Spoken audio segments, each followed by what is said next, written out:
ఏకంగా 10 ఫిషింగ్ హార్బర్లు, 6 fish landing సెంటర్లు రాష్ట్ర వ్యాప్తంగా ప్లాన్ చేయడం జరిగింది.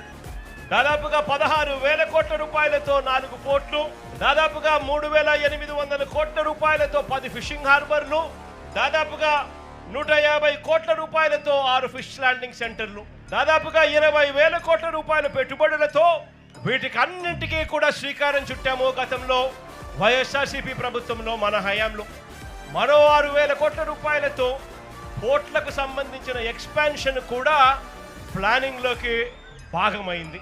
నేను అడుగుతా ఉన్నాను, గవర్నమెంట్ రంగంలో ఉన్న 3 పోర్ట్లు ఇప్పటికే 2 సంవత్సరాలు అయిపోతా ఉంది, ఎందుకు ఆ ప్రాజెక్టులలో పనులు జరగడం లేదు అని చెప్పి చంద్రబాబు నాయుడు గారిని గట్టిగా నిలదీస్తూ అడుగుతా ఉన్నాను.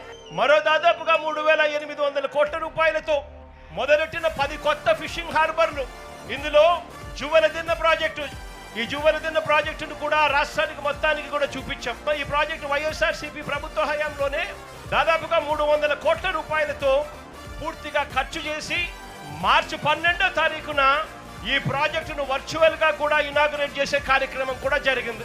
మార్చి 16వ తారీఖున ఎన్నికల కోడ్ రావడంతో ఇక్కడికి వచ్చి ఫిజికల్గా చేసే కార్యక్రమం ఏదైతే ఉందో అది పోస్ట్పోన్మెంట్ అయ్యింది. ఇదే ప్రాజెక్టును మళ్ళీ ఎన్నికలు అయిపోయిన తర్వాత మోడీ గారు ఆగస్టులో మళ్ళీ ఆయన కూడా వర్చువల్గా దీన్ని స్టార్ట్ చేశారు.